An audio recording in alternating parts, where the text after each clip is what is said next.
Graças a Deus. O Senhor é bom, o Senhor é maravilhoso, aleluia. Maravilhoso é o Senhor nosso Deus, aleluia.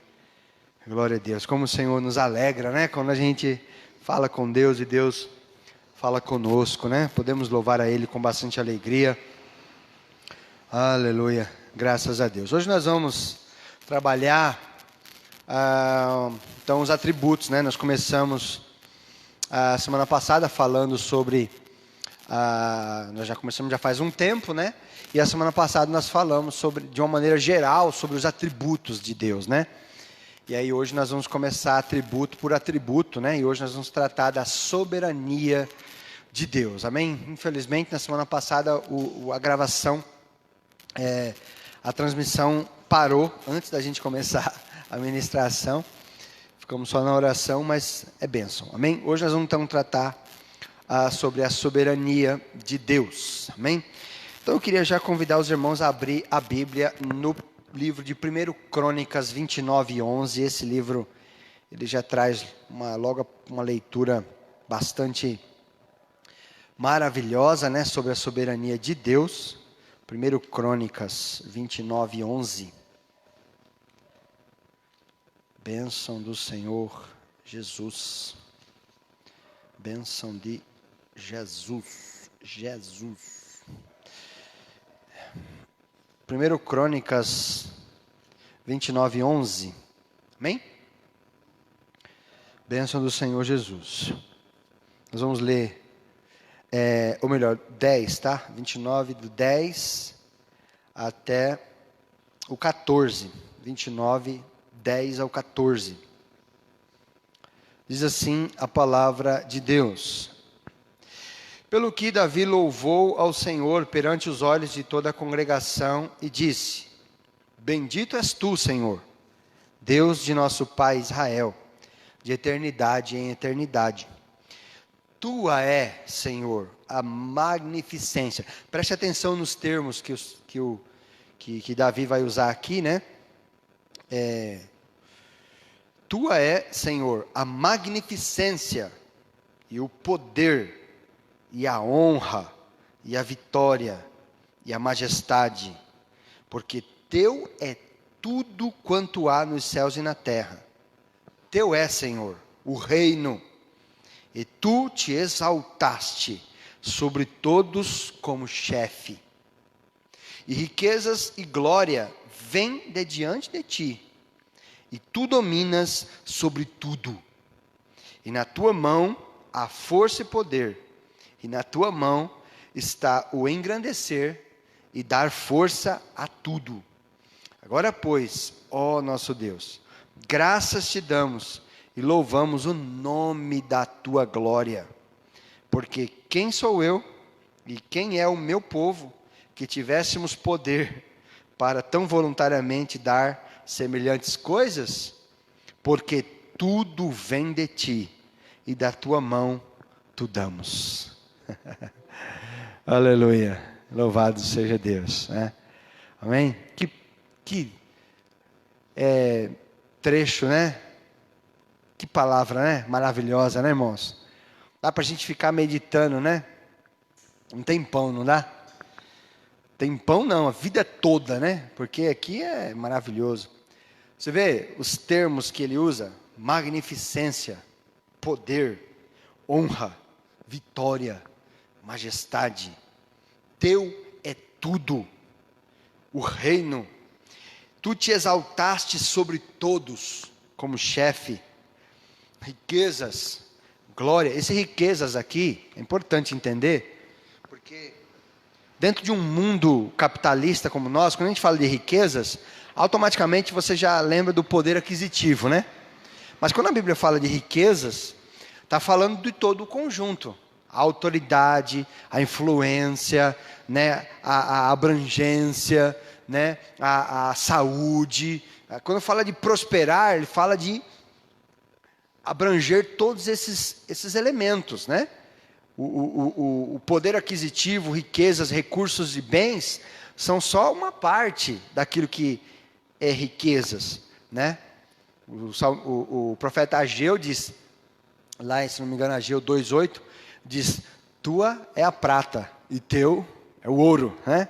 Então, riquezas, né? Ele fala, vem de ti, né? Riquezas e glória, né? Vem de ti. E tu dominas sobre tudo, né? Da tua mão a força e poder, e na tua mão está o engrandecer e o dar força a tudo. Você vê que lá em João Batista, né, ele fala, lá em Mateus, se não me engano, João Batista fala que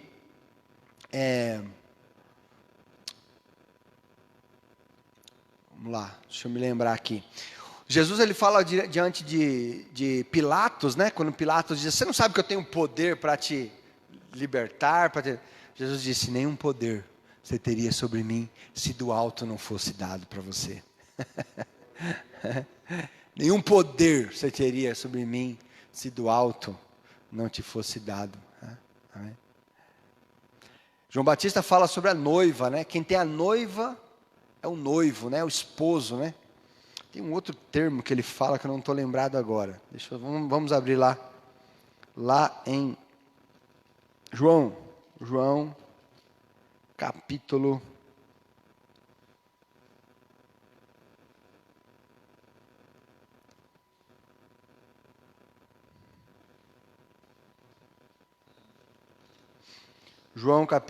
3. Aqui. João 3, 27. Não estava lembrando a frase, o contexto e o sentido, eu lembrava, mas eu não estava lembrando a frase exatamente.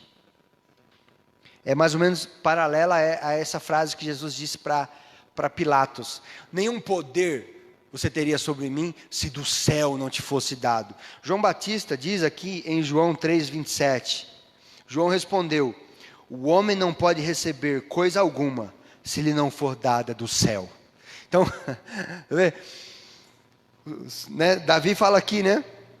Na tua mão está o engrandecer e dar força a tudo. Nada, né? O homem não pode fazer coisa alguma. João 15, 5. Está em mim e eu em vós, porque sem mim nada podeis fazer, né? Então, com esse texto, a gente começa então a trabalhar esse tema da soberania, né? Amém? Que é realmente maravilhoso, né? Vamos ler só mais um texto lá de Salmo 24. O Salmo 24 também.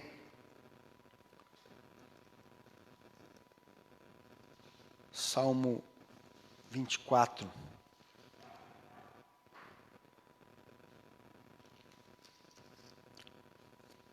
O domínio universal de Deus. Quem é digno de entrar no seu santuário? Deus é o Rei da Glória. Salmo de Davi. Salmo 24. Todos acharam? Do Senhor é a terra e a sua plenitude, o mundo e aqueles que nele habitam, porque Ele afundou sobre os mares. Não quer dizer que Ele afundou, tá?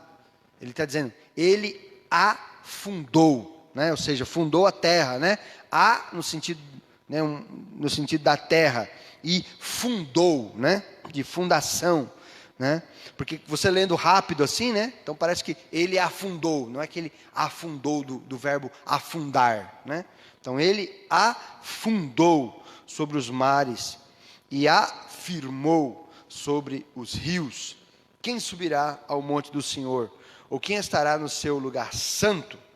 Aquele que é limpo de mãos e puro de coração, que não engana, ou melhor, desculpe, que não entrega a sua alma à vaidade, nem jura enganosamente. Este receberá a bênção do Senhor e a justiça do Deus da sua salvação.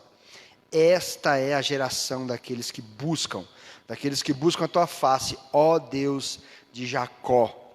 Agora olha o 7. Levantai, ó portas, as vossas cabeças, levantai-vos, ó entradas eternas, e entrará o Rei da Glória. Quem é este Rei da Glória? O Senhor, forte e poderoso. O Senhor poderoso na guerra. Quem é este Rei da Glória? O Senhor forte e poderoso, o Senhor poderoso na guerra. Versículo 9. Levantai, ó portas ó portas, as vossas cabeças, levantai-vos, ó entradas eternas, e entrará o Rei da Glória. Quem é este Rei da Glória? O Senhor dos Exércitos. Ele é o Rei da Glória. Né? Amém? Então, irmãos, nós vamos falar hoje sobre a soberania de Deus. Né? Isso é um dos atributos de Deus, e é realmente aquele que... todos os atributos eles estão em harmonia na pessoa de Deus. Deus não é um ser cheio de facetas e personalidades. Não, Deus ele é único. E os seus atributos estão em plena harmonia. Mesmo aqueles que pareçam ser antagônicos, ou seja, contrários em suas manifestações, todos eles estão em harmonia na pessoa de Deus. Né? Então, a soberania, ela é algo que é imprescindível para que o crente tenha um relacionamento saudável e tenha uma vida alegre e cheia de segurança em servir a Deus. A soberania é algo que traz uma segurança, né? É algo que traz é uma âncora na qual então você tem uma segurança tremenda. E é importante conhecer porque esse atributo da soberania é muitas vezes, e principalmente nos nossos dias aqui, é muitas vezes mal entendida, mal interpretada e às vezes até propositalmente, sabia? Às vezes até intencionalmente. Por quê? Para se adequar aos valores da cultura. Para se adequar aos valores da cultura. Lembra que nós falamos aqui sobre teologia bíblica? Que em muitos arraiais cristãos existe uma certa ojeriza por teologia, né? Uma certa rejeição por teologia, principalmente alguns círculos pentecostais, né? Porque muitas vezes houve experiências ruins acerca dessa questão teológica, porque muito do que é chamado teologia não é teologia de verdade. Nós falamos aqui que teologia é baseado na palavra de Deus, ela parte do ponto de vista bíblico. Ela leva em conta ciências naturais, ela leva em conta ciências humanas, né, como nós conhecemos. Entretanto, onde essas ciências humanas elas estão de acordo com a revelação bíblica, nós podemos usar e até são até úteis muitos posicionamentos de alguns estudiosos. Mas quando eles chegam num ponto que eles contradizem a palavra de Deus, então aí você já não pode lançar mão disso. E é o que muitas vezes certas teologias fazem, lançam mão de ciências humanas, de pensadores humanos, falando de coisas humanas. Lembra que Jesus disse? Aquele que é da terra, fala da terra. Mas aquele que é do céu, fala do céu. Então, muitas vezes os homens levam em conta, o camarada nem crê em Deus, ele põe lá, por exemplo, Jean-Jacques Rousseau. Jean-Jacques Rousseau foi uma grande personalidade na questão da psicologia aí. E ele dizia o quê? Que o homem, essencialmente, é bom. O que o corrompe ele é o mundo. O que o corrompe ele são as influências, é o meio que o cerca. Aparentemente, você olha isso, você fala, Rousseau tinha razão. Mas não é isso que a Bíblia diz. O homem, ele é nascido em pecado. Davi diz que eu fui concebido em pecado, nem em pecado me concebeu minha mãe, né? Então, quem corrompe o meio é o homem. Não é o homem que é corrompido pelo meio. Mas, enfim, isso é uma outra história. Então, teologia bíblica é aquela que parte da palavra de Deus. Se ela não parte da palavra de Deus, ela já não é bíblica. Então, por isso que é importante entender, porque muitas vezes o conceito de soberania que se apresenta, até nos círculos cristãos, é um conceito humano de soberania. Não é o que a Bíblia apresenta sobre soberania. Amém? Então é fundamental a gente entender, né? Então, quando a Bíblia fala de soberania, a palavra soberania, ela significa autoridade suprema, certo? Vamos entender isso aqui? Entre nós aqui. Vamos entender. Autoridade suprema. Importante você não ir com dúvida para casa. A palavra soberania significa autoridade suprema, né? Amém? O que é a palavra suprema quer dizer? A palavra suprema se refere àquilo que é de mais elevada excelência, classificação ou autoridade. Então, a pessoa de Deus, né, os projetos de Deus, a posição em que Deus está, tudo isso é supremo. Ele tem supremacia, ele está elevado acima de todas as coisas. A supremacia de Deus se refere ao seu lugar exato acima de toda a criação. Ele está elevado acima de tudo isso, tá certo? Então, se ele criou todas as coisas, naturalmente, ele não depende de nada. Porque se ele dependesse de alguma coisa, como que ele existiria antes dele ter criado essa coisa, né? Então ele não depende de coisa alguma. Ele é autoexistente, autossuficiente, porque ele é soberano. Ele tem a supremacia sobre todas as coisas. Logo, todas as coisas que foram criadas estão nas mãos dele. Ele faz o que ele quiser.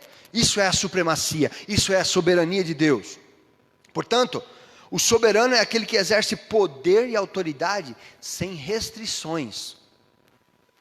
Ele não tem nenhuma restrição. O poder e o desígnio de Deus é absoluto. O que quer dizer absoluto?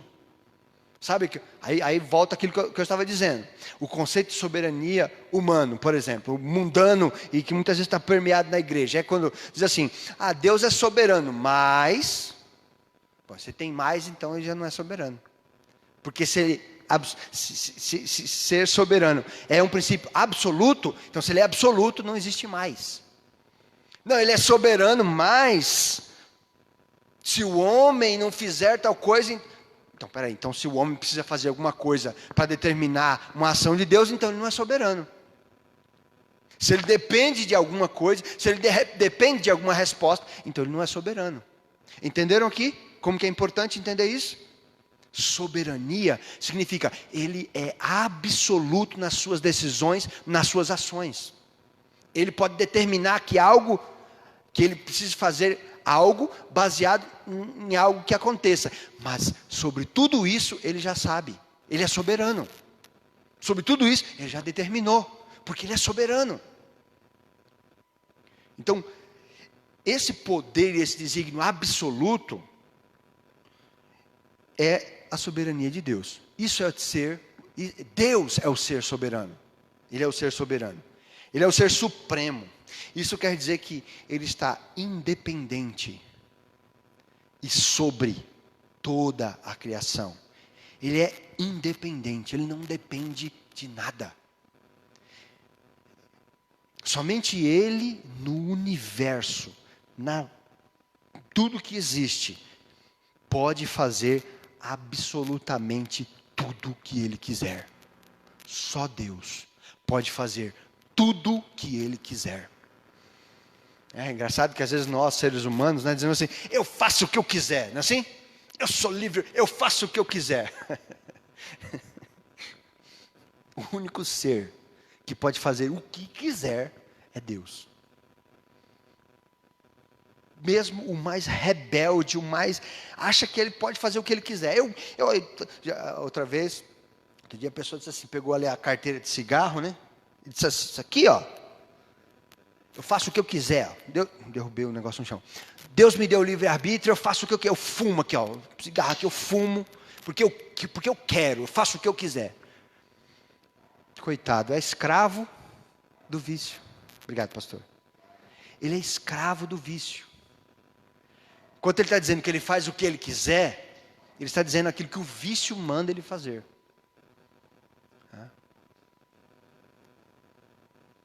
Que o jovem diz assim, eu sou livre, eu saio com os amigos, eu faço o que eu quiser. Se ele não for com os amigos, ou onde quer que os amigos vão, e nas festas e nas baladas que os amigos forem, ele não se sente feliz. Ele depende daquilo, ele precisa ser descolado, ele é escravo daquilo. Então ele diz, eu faço o que eu quiser. Não, ele é escravo. O único ser que pode fazer o que ele quiser é Deus. Porque ele é soberano. o que Ele quiser, o que lhe apraz, o que lhe convier. Ou como no texto, o que der na telha. Deus é o único que pode fazer o que Ele quiser. Amém? Porque Ele é absoluto. O seu poder, o seu desígnio é absoluto. Ou seja, a sua vontade não depende de nada nem de ninguém. A vontade de Deus não depende de nada nem de ninguém. Essa é a soberania de Deus. Então, quando a gente fala que Ele criou todas as coisas estão sob o domínio soberano de Deus. Ele faz o que Ele quiser com o que Ele fez. Porque é dele. Lembra que eu falei que às vezes os seres humanos, os homens, e até teólogos, e até conceitos cristãos, ditos cristãos que nós temos hoje, que estão infiltrados na igreja, diz assim, Deus é soberano, mas Ele não pode fazer tal coisa. É claro que nós vamos entrar depois, mais para frente, em atributos morais de Deus, que vai mostrar que Ele não faz determinadas coisas, porque os seus atributos morais Ele não faz isso justamente porque Ele tem esses atributos morais, e não é porque Ele não possa fazer, é porque Ele não quer fazer, e não faz por causa dos seus atributos morais. Mas isso não significa que Ele não possa fazer, porque a sua vontade não depende de nada. Entenderam? Essa é a soberania de Deus. Isso é importante nós entendermos. Então abra lá no Salmo 33, para a gente ler um pouco sobre a criação. Todas as coisas estão sob o domínio de Deus. Salmo 33.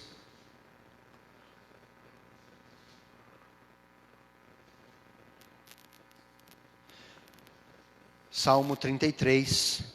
Regozijai-vos no Senhor, vós justos, pois aos retos convém o louvor.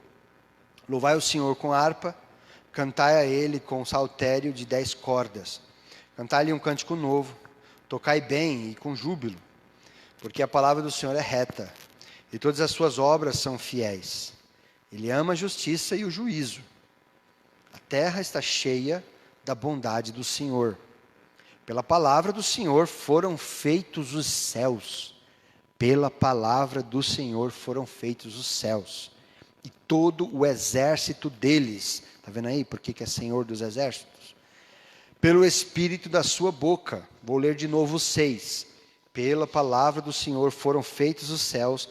E todo o exército deles. Pelo Espírito da sua boca. Ele ajunta as águas do mar como no montão. Põe os abismos em tesouros. Tema toda a terra o Senhor. Temam-no todos os moradores do mundo. Porque falou e tudo se fez. Mandou e logo tudo apareceu. O Senhor desfaz o conselho das nações. Quebranta os intentos dos povos. O conselho do Senhor permanece para sempre. Os intentos do seu coração de geração em geração. Bem-aventurada é a nação, cujo Deus é o Senhor, e o povo que Ele escolheu para a sua herança. O Senhor olha desde os céus, e está vendo todos os filhos dos homens. Da sua morada contempla todos os moradores da terra. Ele é que forma o coração de todos eles, que contempla todas as suas obras. Vejam todos aqui, como ele usa bastante. O versículo 11, vou voltar para o versículo 11. O conselho do Senhor permanece para sempre. Os intentos do seu coração, ou seja, a intenção do coração, de geração em geração, permanece. Não tem nada que possa impedir ou mudar os planos de Deus. Bem-aventurada é a nação, cujo Deus é o Senhor, e cujo povo que Ele escolheu para a sua herança. Aí, escolheu também mostra a soberania. O Senhor olha, agora o versículo 13 vai começar a falar de todos e todos e todas. Versículo 13. O Senhor olha desde os céus, está vendo a todos os filhos dos homens. Da sua morada contempla todos os moradores da terra. É Ele que forma o coração de todos eles, que contempla todas as suas obras. Não há rei que se salve com a grandeza de um exército, nem o homem valente se livra pela muita força. O cavalo é vão para a segurança, não livra ninguém com a sua grande força. Lembrando que o cavalo era considerado como se fosse o tanque de guerra hoje. Naquela época não tinha esses maquinários, né? O cavalo era como se fosse um tanque de guerra, né? Também é uma força bélica, né? O cavalo é vão para a segurança, não livra ninguém com a sua grande força. Versículo 18. Eis que os olhos do Senhor estão sobre os que o temem, sobre os que esperam na sua misericórdia, para livrar a sua alma da morte e para os conservar vivos na fome. A nossa alma espera no Senhor, Ele é o nosso auxílio e o nosso escudo, aleluia. Pois nele se alegra o nosso coração, porquanto temos confiado no seu santo nome. Seja a tua misericórdia, Senhor, sobre nós, como em ti esperamos. Veja, que ele começa a falar sobre a soberania de Deus, no final diz, nós nos alegraremos, nós nos alegramos no Senhor. Tenha misericórdia de nós, Senhor, né? Seja a sua misericórdia sobre nós, pois nele se alegra o nosso coração, nós temos confiado no teu santo nome. Qual é a postura? Eu já estou pulando uma parte aqui, mas qual é a postura que nós temos que ter diante de um Deus soberano? Rendição total, rendição completa e absoluta. Ele é soberano. Ah, mas ele já definiu todas as coisas. Ele é soberano. Se renda a Ele, alegre o seu coração nele, coma a palavra dEle. Tem coisas que você e eu não vamos entender. Ele é soberano. Porque alguns dizem assim, ah, mas se Ele já sabe se vai acontecer, se não vai acontecer, então por que eu tenho que orar, por que eu tenho que fazer? Porque Ele mandou. Se renda a Ele, renda a sua soberania. Se renda à sua soberania, Ele é Senhor absoluto, aleluia. Por isso o salmista diz, a nossa alma, vamos ler de novo o 20, o 21 e o 22. A nossa alma espera no Senhor, Ele é o nosso auxílio, nosso escudo, pois nele se alegra o nosso coração, porquanto temos confiado no seu santo nome. Será que você pode confiar num Deus soberano? Será que você pode confiar num Deus que é soberano? Ou a pergunta seria, será que eu posso confiar em outra coisa mais do que em um Deus soberano? Aleluia, louvado seja o nome do Senhor. Será que nós podemos confiar em outra coisa a não ser um Deus soberano? Pois nele se alegra o nosso coração, porquanto temos confiado no seu santo nome. Ó, versículo 22. Seja a tua misericórdia, Senhor, sobre nós, como em ti esperamos. Aleluia. Louvado seja Deus. Então Ele é soberano. A sua vontade não depende de nada. Ele não depende de nada nem de ninguém. Ele faz tudo o que lhe apraz. Ele é o único ser no universo que pode fazer exatamente, absolutamente tudo o que quiser. Tudo o que quiser. Esse é o Deus que você serve. Esse é o Deus que te chamou. Aleluia. É o Deus que formou você no ventre da sua mãe. É o Deus que chamou você, que sabia que você estaria aqui nesta noite. É o Deus que se assenta num trono de glória, que será exaltado para sempre. Naquele grande dia, todo olho verá, todo joelho se dobrará, toda língua confessará, Ele é o Senhor, Ele é o Senhor, Ele é o Senhor. Aqueles demônios que faziam tudo naquele homem, naquele menino gadareno, rasgava e andava no sepulcro e babava e se rasgava todo. Quando Jesus se apresenta a ele, o que aqueles demônios fizeram? Eles o adoraram, eles o adoraram. Esse é o Deus soberano, esse é o Deus soberano. Eles se curvaram diante de Jesus e o adoraram. Disseram para ele, Senhor, manda-nos, se o Senhor nos expulsa, manda-nos para aquela manada de porcos. Se o Senhor mandar, nós obedeceremos, porque o Senhor é soberano.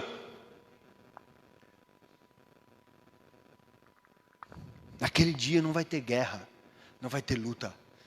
Aquela palavra, guerra do Armagedon, aquilo é só um termo simbólico. Ali não vai ter guerra. A guerra é entre as nações. O anticristo vai juntar todas as nações contra Israel. Mas a Bíblia diz que no ato que eles estão para destruir Israel, os céus se rasgarão.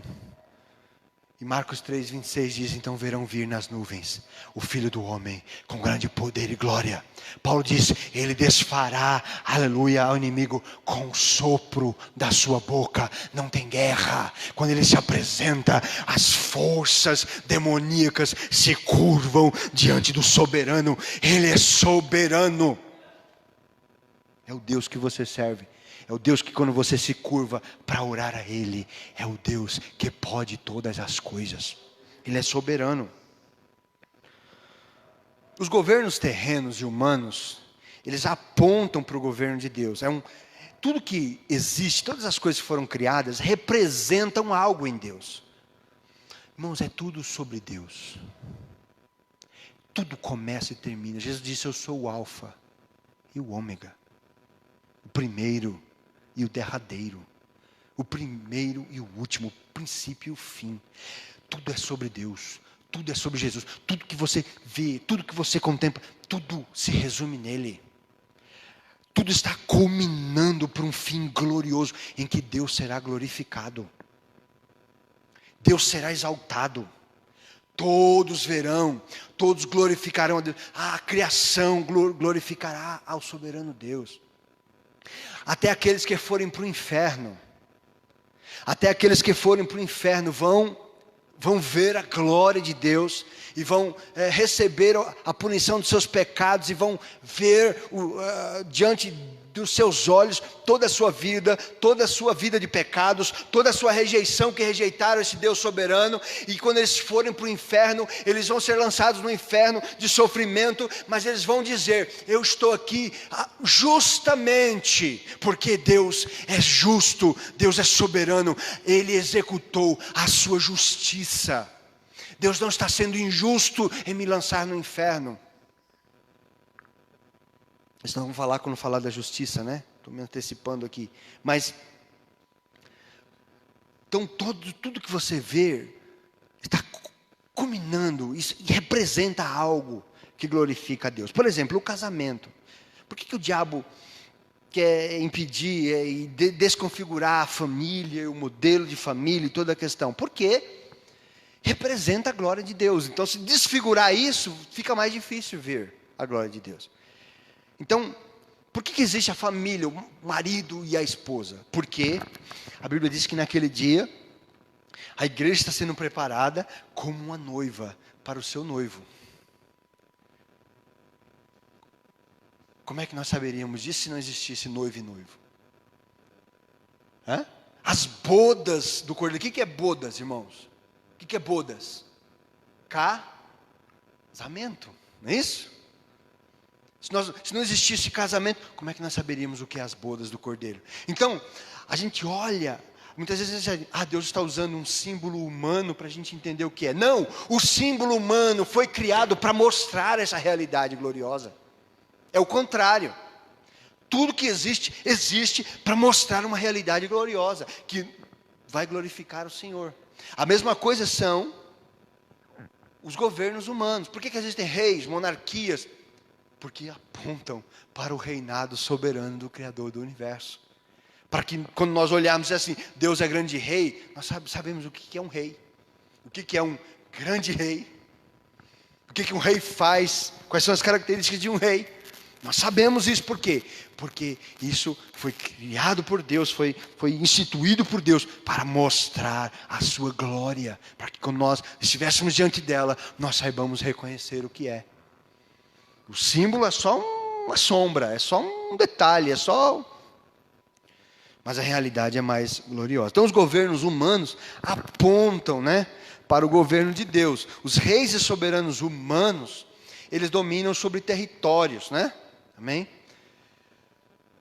Vamos ler lá em Romanos capítulo 13. Romanos 13.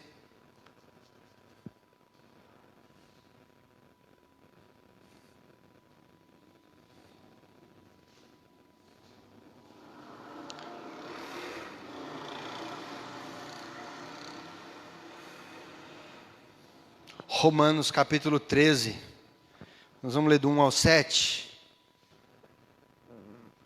Toda alma esteja sujeita às potestades superiores. Potestades aqui são autoridades, né? Governos instituídos, autoridades instituídas. Toda alma esteja sujeita às potestades superiores, porque não há potestade que não venha de Deus. E as potestades que há foram ordenadas por Deus. Por isso, quem resiste à potestade, resiste à ordenação de Deus. E os que resistem trarão sobre si mesmos a condenação. Porque os magistrados não são terror para as boas obras, mas para as más. Queres tu, pois, não temer a potestade? Faze o bem e terás louvor dela. Porque ela é ministro de Deus para o teu bem. Mas, se fizeres o mal, teme, pois não traz de balde a espada, não traz em vão a espada, né? Porque é ministro de Deus e vingador para castigar quem faz o mal, o que faz o mal. Portanto, é necessário que lhe estejais sujeitos, não somente pelo castigo, mas também pela consciência. Por esta razão também pagais tributos, porque são ministros de Deus, atendendo sempre a isto mesmo. Portanto, dai a cada um que deveis, a quem tributo, tributo, a quem imposto, imposto, a quem temor, temor, a quem honra, honra. Então, o que Paulo está falando aqui? Romanos 13 é o capítulo áureo aí da autoridade, a submissão às autoridades, né? É importante entender aqui uma coisa, porque eu tinha uma dúvida muito séria com esse texto. Por quê?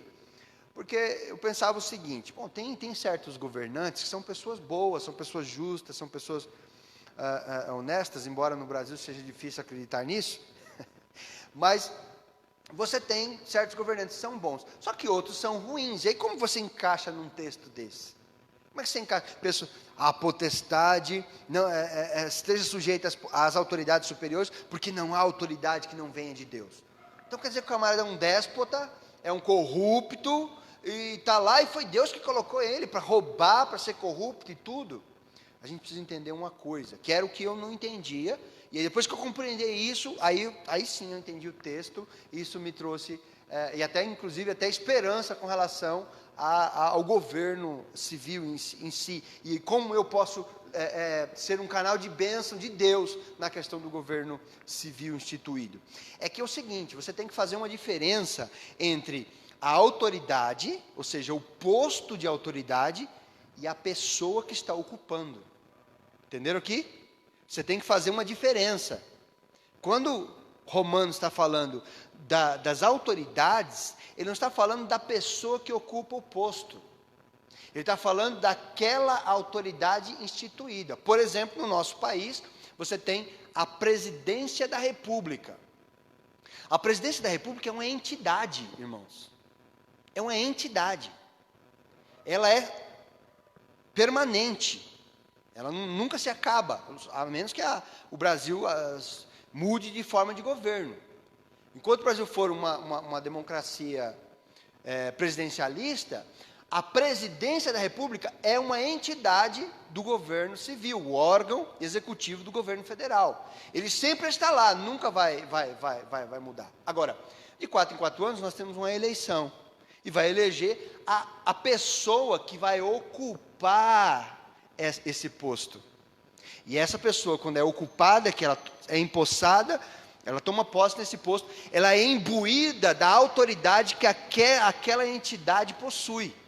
Então, quando o Romanos está dizendo, ele está dizendo, seja sujeito à autoridade, à entidade, o posto correspondente.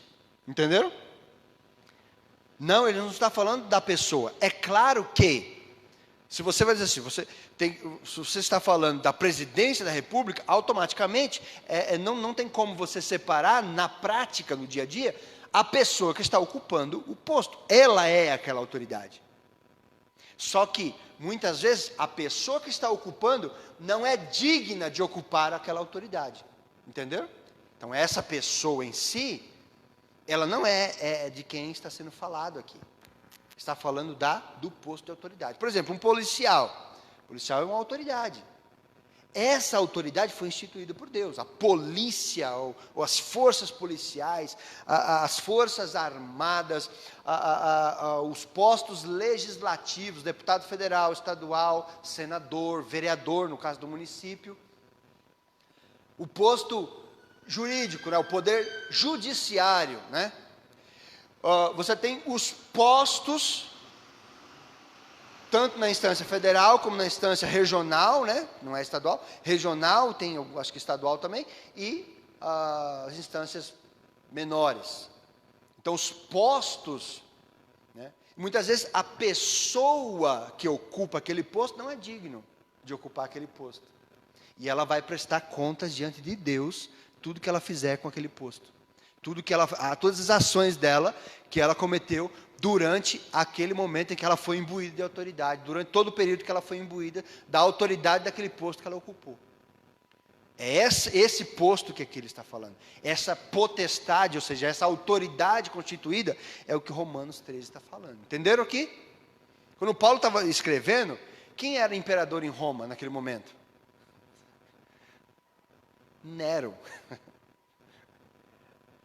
Que foi inclusive quem mandou matar Paulo.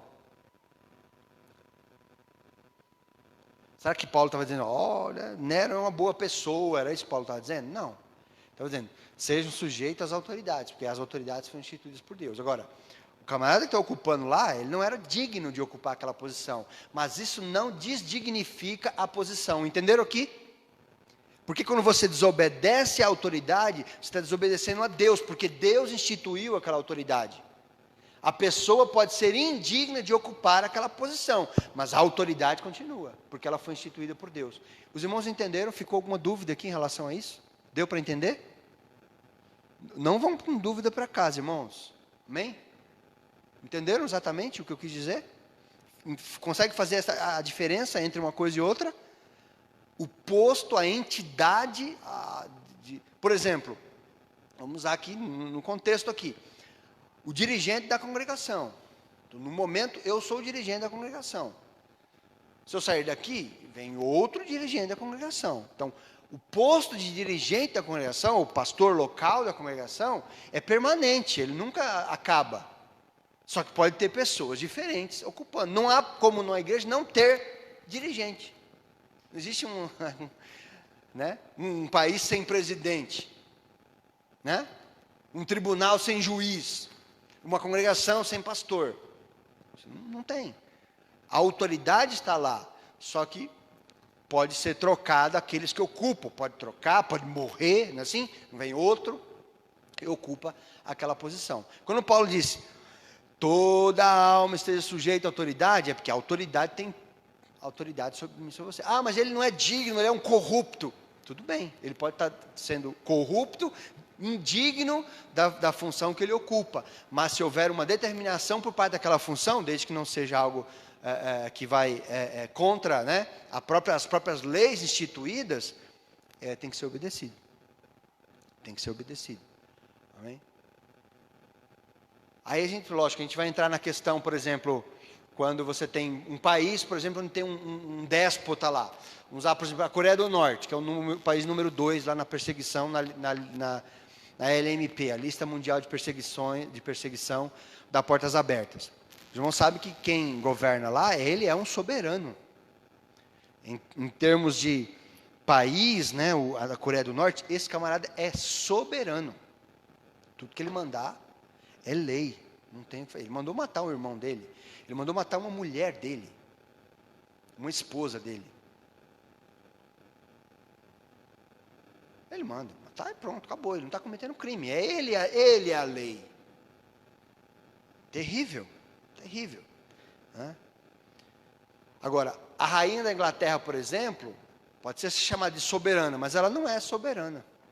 Assim como esse camarada, esse Kim Jong-un, né, lá da Coreia do Norte. Por quê? Porque a Inglaterra é uma monarquia parlamentar. Então, por mais que você fale a soberana, ela é uma rainha. Mas ela não tem poder para fazer o que ela quiser, no sentido da palavra soberania. Ela é soberana porque ela é a rainha. Mas é uma monarquia parlamentar. Ela é a chefe de Estado. Mas a chefe de governo é o primeiro-ministro. né, que é eleito pelo parlamento. Ela dá as bênçãos, mas quem governa é o camarada, né? Entenderam aqui? Então, essas estruturas humanas, elas apontam para o governo soberano de Deus. Então, é só para a gente entender essas diferentes estruturas aí, entender o texto que ele está falando. Então, as autoridades humanas, né? Os irmãos entenderam a diferença aqui, né? Vamos lá ler outro. Ah, tá. Alguma pergunta, irmãos? Alguma dúvida até aqui? Tudo bem? Amém? Não levem dúvida para casa. Bom, eu já disse que Deus está sentado num trono de glória, Ele é soberano, né? E nada pode ameaçá-lo. Então, esse é um ponto importante, porque existem algumas teologias aí que confundem isso e bagunçam, dizem que Satanás é soberano também, né? É onipotente também, né? Porque assim, existe diferença entre soberania e onipotência. Quando nós falarmos da onipotência, nós vamos entender isso. Soberano é porque ele está sobre tudo, ele domina sobre tudo, ele é senhor sobre tudo. E onipotência significa que ele pode fazer todas as coisas, nada é impossível para ele. Amém? É claro que na sua onipotência ele é soberano, e na sua soberania ele é onipotente. Amém? Mas aí tem a ver com autoridade, a soberania, e poder, a onipotência. Amém? Poder no sentido de possibilidade de fazer, capacidade de fazer. Entendeu? Essa é a diferença de soberania e onipotência. Então, não há perigo nenhum, né, no sentido de soberania, não há perigo nenhum de Deus perder o seu posto de soberania. Não há perigo nenhum. Se Jesus não viesse, morresse na cruz, onde o diabo ia tomar conta de tudo bom, ele podia tomar conta de tudo, mas Deus continuaria soberano. Não mudaria nada. Por que Jesus veio então? Por misericórdia, por graça, por me amar e por te amar. Porque Deus amou o mundo de tal maneira que deu o seu Filho unigênito, para que todo aquele que nele crê não pereça, mas tenha vida eterna. Jesus teve que vir morrer. Não, ele não teve. Ele veio por amor, por misericórdia. Porque ele continuaria soberano, vindo ou não vindo, ele continuaria Senhor, continuaria absoluto sobre todas as coisas. Amém? O mundo jaz no maligno por uma limitada e parcial e temporária permissão de Deus. Não é porque ele não possa resolver esse problema. É porque ele já enviou o seu Filho para salvar todos os que creem através da pregação. Na sua soberania, ele optou fazer isso. Salmo 29, 1 ao 11, para a gente... Vamos ler só o 10, não vai dar para a gente ler todo o Salmo 29. Salmo 29, versículo 10. O Senhor se assentou sobre o dilúvio, o Senhor se assenta como rei, perpetuamente. Ou seja, para todo sempre, eternamente. Salmo 29, 10. O Senhor se assentou sobre o dilúvio, né? O Senhor se assenta como rei perpetuamente, para todo o sempre. Não tem perigo nenhum de Deus perder a sua soberania, nunca, jamais, em nenhuma hipótese. Amém? Vai lá para frente, 1 Coríntios capítulo 15. 1 Coríntios capítulo 15, versículo 20, a nossa leitura, para terminar aí. Queria ler ainda mais uma coisa importante aqui.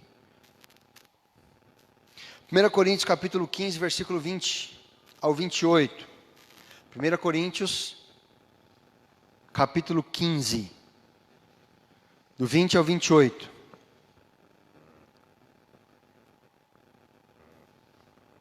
Acharam? 1 Coríntios 15, 20. Diz assim a palavra de Deus. Mas agora Cristo ressuscitou dos mortos e foi feito as primícias dos que dormem. Porque assim como a morte veio por um homem, também a ressurreição dos mortos veio por um homem.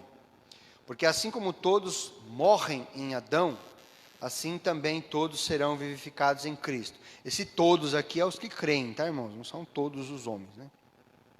Porque a própria Bíblia já diz que muitos são chamados e poucos escolhidos, né? Assim como todos morrem em Adão, assim também todos são vivificados em Cristo. Mas cada um por sua ordem. Cristo, as primícias. Depois, os que são de Cristo, na sua vinda. Versículo 24. Depois virá o fim, quando tiver entregado o reino a Deus, ao Pai, e quando houver aniquilado todo o império, e toda a potestade e força. Porque convém que reine até que haja posto todos os inimigos debaixo de seus pés. Ora, o último inimigo que há de ser aniquilado é a morte, porque todas as coisas sujeitou debaixo dos seus pés. Ele está falando, porque todas as coisas o Pai sujeitou debaixo dos pés do Filho, né? Mas, quando diz que todas as coisas lhe estão sujeitas, claro que se excetua, né? Fica fora aquele que lhe sujeitou todas as coisas, né? Agora o versículo 28. E quando todas as coisas lhe estiverem sujeitas, então também o mesmo Filho se sujeitará àquele que todas as coisas lhe sujeitou, para que Deus seja tudo em todos. O que ele está dizendo aqui rapidamente é que, quando o salmista, o Pai diz assim, assenta-te, tu és meu filho, hoje te gerei, assenta-te à minha direita, até que ponha todos os teus inimigos por estrado dos seus pés, né? O salmista está falando, Deus falando, o Pai falando com o Filho. Então, Paulo pega essa mesma passagem e diz, todas as coisas lhe foram sujeitas. Obviamente que isso vai acontecer no tempo.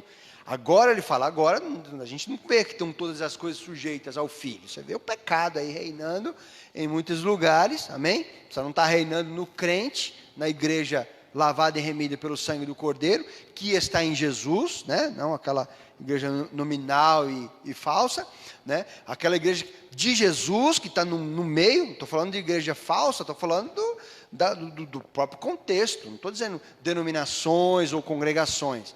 Em todas as igrejas tem a igreja verdadeira e a igreja falsa dentro dela, convivendo ali.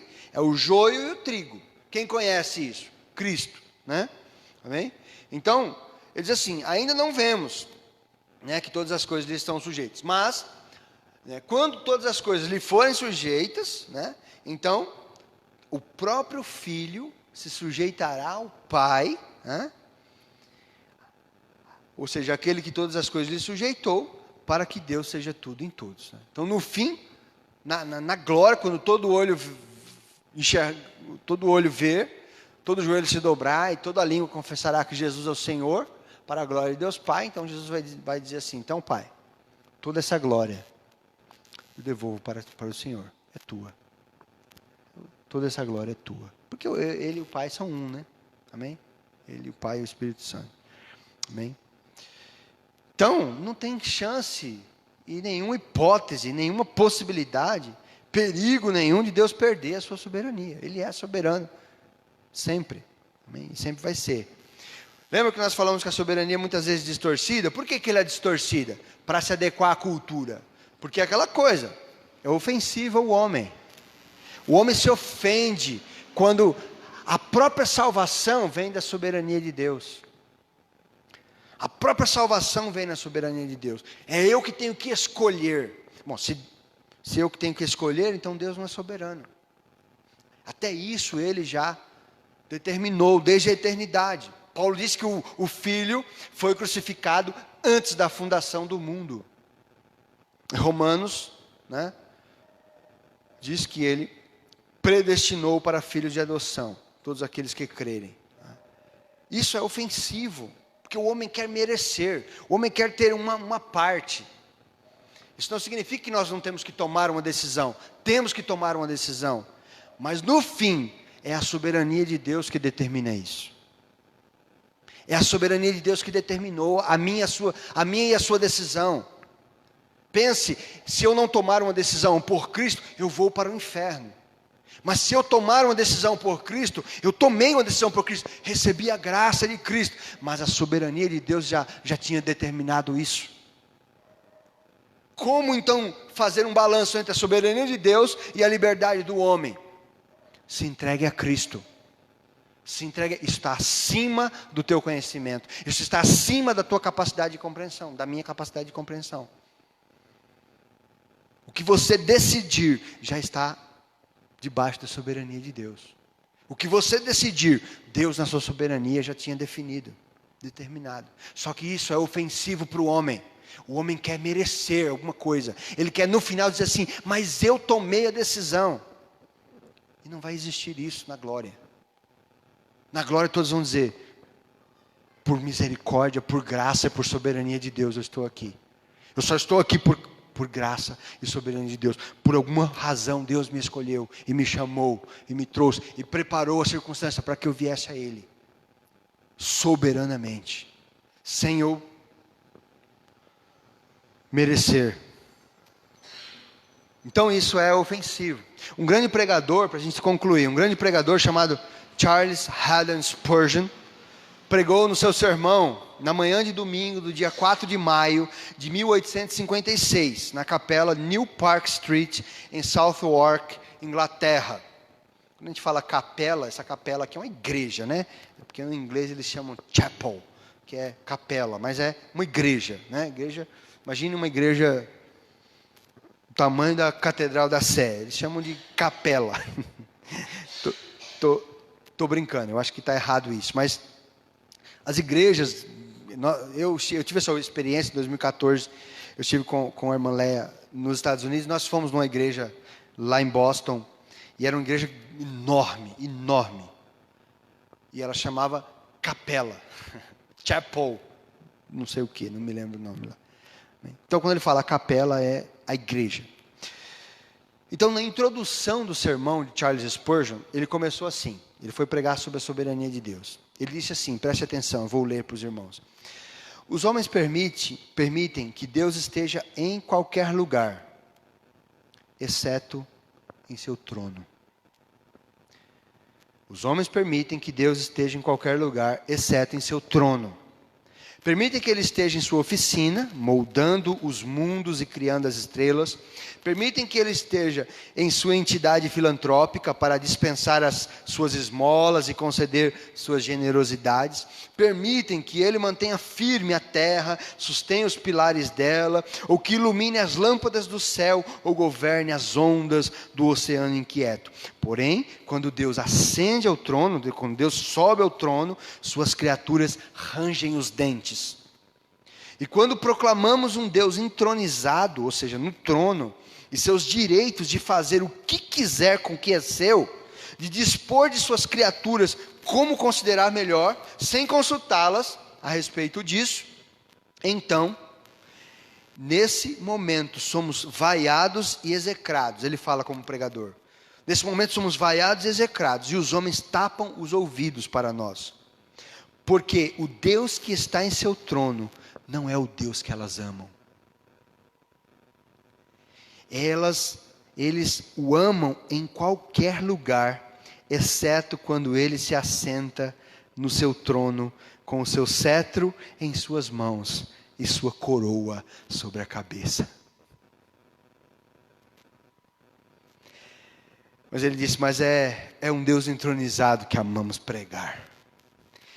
É Deus sobre o seu trono em que confiamos.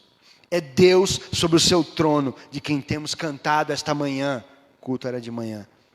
É Deus sobre o seu trono de quem falaremos nesse discurso hoje. Essa foi a introdução do sermão. Parece um negócio absurdo, mas isso não é verdade. Não é verdade. As pessoas não rangem os dentes quando dizem assim, é Deus que opera em vós, tanto querer como efetuar. Não é a soberania de Deus que é deixada de lado, como muitas vezes nós testemunhamos dos nossos grandes feitos. Ou quando nós pregamos que as pessoas têm que fazer aquilo que nós fazemos. Eu disse aqui na escola dominical, o religioso, o judaizante, o legalista, quando ele prega, ele quer que as pessoas sejam igual a ele, não igual a Cristo. Mas Cristo é soberano. Nós queremos exaltar nossos feitos. Nós queremos falar sobre o que nós fizemos. E isso desconsidera totalmente a soberania de Deus. Quando nós entendemos um Deus soberano, nós nos colocamos no nosso lugar.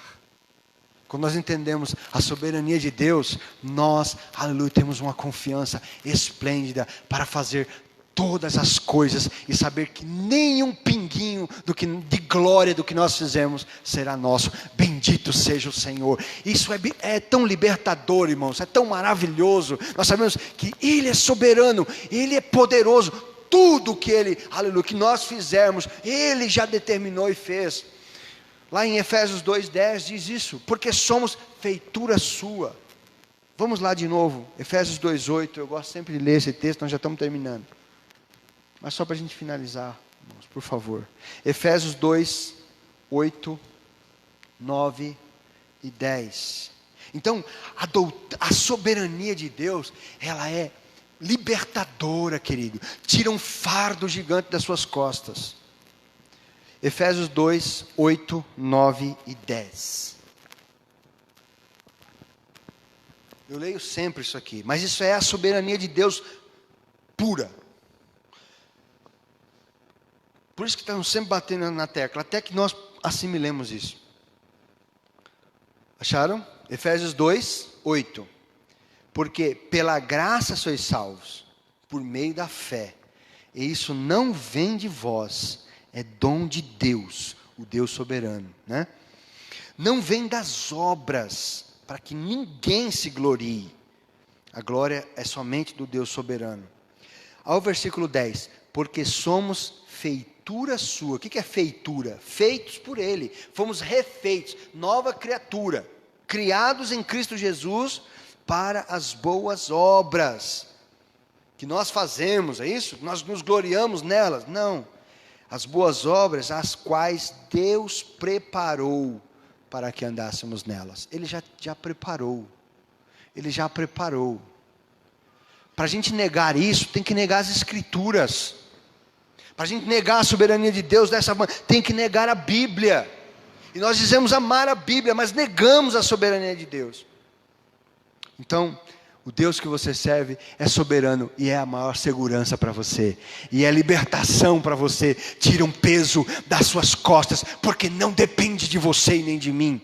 Depende do Deus soberano e tudo já está feito. Nós só precisamos nos curvar perante Ele e deixar Deus nos usar nesta terra para a glória de Deus Pai. Louvado seja o nome santo do Senhor. Amém, queridos? Deus abençoe poderosamente os irmãos.